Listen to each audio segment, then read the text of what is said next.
Residents in Florida and the Carolinas face a daunting recovery in the wake of Hurricane Ian, one of the strongest storms ever to hit the U.S. mainland. The death toll has climbed past 80, with most fatalities reported in Florida.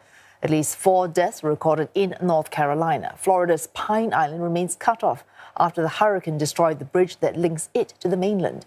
Power and water woes continue, and residents decry the lack of help at state and federal level. FEMA came and gone, did not give us a single bottle of water, which is very disappointed.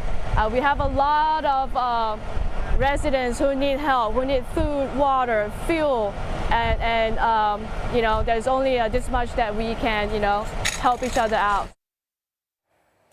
And Chris joins us live from Florida. Chris, we just heard that residents decrying the lack of help at state and federal level. What do they need at this point most urgently?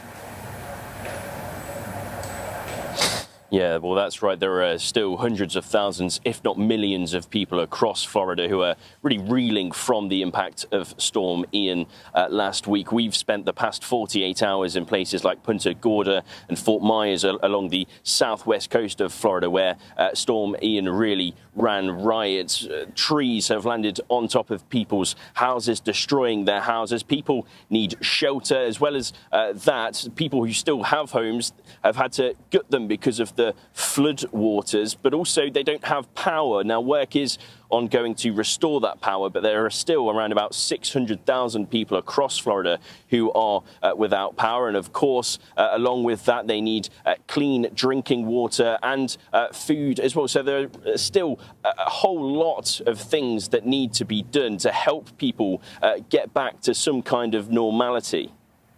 And making this a lot tougher, there are areas that are even at this point cut off. We just heard about an area that's cut off because the bridge linking it to the mainland, that has been damaged by the hurricane.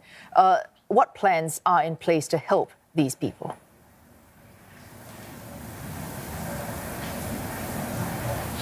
Yeah, well, you're absolutely right. There are several isolated communities that are still cut off from the mainland. Roads have been completely obliterated by the sheer velocity of the wind, the rain and the floodwaters that came into Florida last week. Search and rescue operations are ongoing to search through the rubble and to get to people's homes, to airlift them out of those areas. We've also seen many hovercrafts around the area of Florida helping to get to those isolated communities to help people get to mainland, where they can find shelter and food and clean water and really get on the next steps to getting their life back to normality. We've seen that President Biden is in Puerto Rico today, where he is assessing the damage caused by Hurricane Fiona. Remember, that was hit around about the same time as Florida with Hurricane Ian. He will then be coming to Florida on Wednesday, where he will be assessing the damage and taking up his role as comforter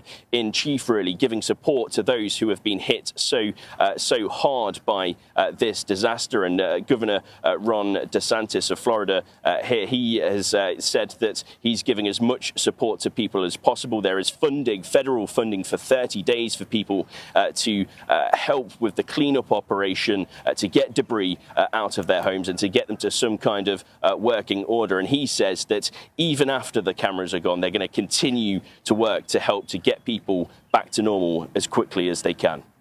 Oh, thanks for that update. Chris Jones live for us there from Florida.